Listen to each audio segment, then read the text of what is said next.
2023년 11월 23일 목요일입니다. 삶의 현장에서 우리가 함께 나눌 오늘 하루 말씀 요한계시록 9장 전체인데요. 20절과 21절을 읽겠습니다. 이 재앙에 죽지 않고 남은 사람들은 손으로 행한 일을 회개하지 아니하고 오히려 여러 귀신과 또는 보거나 듣거나 다니거나 하지 못하는 금, 은, 동과 목석의 우상에게 절하고 또 그 살인과 복술과 음행과 도둑질을 회개하지 아니하더라. 아멘. 오늘은 요한계시록 22번째 시간 불신자들의 인내입니다.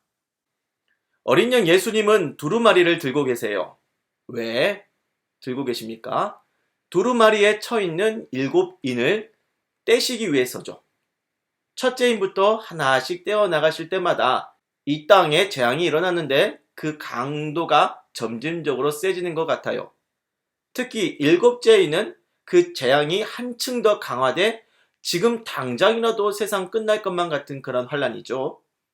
7째 인을 떼니까 7천사가 7나팔을 불어서 재앙을 불러드립니다.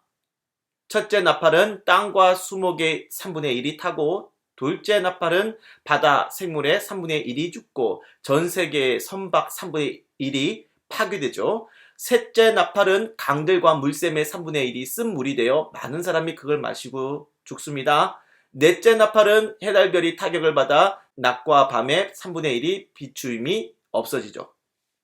9장에서는 다섯째 나팔과 여섯째 나팔의 재앙이 펼쳐집니다. 다섯째 천사가 다섯째 나팔을 부니까 하늘에서 별 하나가 떨어지는데 이 별은 무저갱의 열쇠를 받습니다.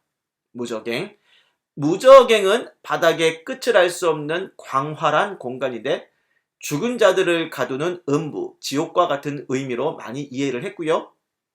이 무저갱의 열쇠를 받은 별은 천사급의 초월적 존재를 생각할 수 있겠습니다. 그것이 선한 천사인지 악한 천사인지 정확한 판단은 어렵고요. 어쨌든 천사는 하나님의 뜻에 따라 무저갱의 열쇠를 열죠. 그러자 지옥의 황충 군대, 즉 메뚜기 군대가 지상으로 쏟아져 나옵니다. 이 메뚜기 떼는 말 그대로 치명적인 공격성을 가진 벌레 군대일 수도 있지만 어떻게 보면 짐승 군대 같기도 하고 인간 군대 같기도 하고 아무튼 정체가 좀 모호해요. 하지만 확실한 건 평범한 메뚜기 재앙이 아니라는 겁니다. 창세기의 10가지 애굽 재앙에서 8번째 메뚜기 재앙을 연상시키지만 애굽의 재앙하고는 비교할 수가 없어요. 세계를 초토화시킬 만한 파괴력을 지닌 재앙입니다. 단 이마에 하나님의 인침을 받지 아니하는 자들, 즉 불신자들만 해야 하는 재앙이에요. 믿지 않는 자들은 황충의 재앙에 치를 떨어 죽고 싶어 하지만 죽을 수 없는 기이한 상태로 끔찍한 고통을 5달 동안 겪게 됩니다. 여섯째 천사가 여섯째 나팔을 붑니다. 그러자 유브라데에 결박된 4천사가 풀리죠. 이 천사들의 정체 또한 모호한데요. 선한 천사인지 악한 천사인지 결박이 되었다 했으니 좋은 천사일 것 같진 않습니다만 확실한 건 이 천사 넷은 정해진 때에 전 세계 인구의 3분의 1을 죽이기로 준비된 인간의 능력을 넘어선 초월자들입니다. 그들이 동원할 마병대 수가 나오는데 그 수가 2만만이라고 했어요. 본문 16절을 보면 설명을 위한 표시 1이 있는데 밑에 설명을 보니까 2억이라고 했습니다. 2억의 마병대. 그 숫자를 그대로 받아들인다면 인류의 역사에서 마병대 2억을 동원한 일 찾아볼 수 있겠습니까? 상상을 뛰어넘는 엄청난 최대의 전력이 세계 인구 3분의 1을 죽이려고 달려드는 거죠. 여섯째 재앙은 그렇게 해서 전 인구의 3분의 1을 죽입니다. 요한계시록의 7나팔 재앙은 지구상의 육지와 바다 심지어는 공중의 낮과 밤의 빛까지도 3분의 1을 무너뜨리는 상상할 수 없는 끔찍한 환란입니다. 하지만 모든 것을 끝내는 재앙이 아니고 아직 3분의 2를 남겨두는 재앙이죠. 왜 3분의 1을 남겨두었느냐? 아직 돌이킬 기회가 있는 재앙이라는 것입니다. 3분의 1의 죽음을 보고 남은 3분의 2가 하나님께 돌이킬 만한 기회가 아직은 있다는 거예요.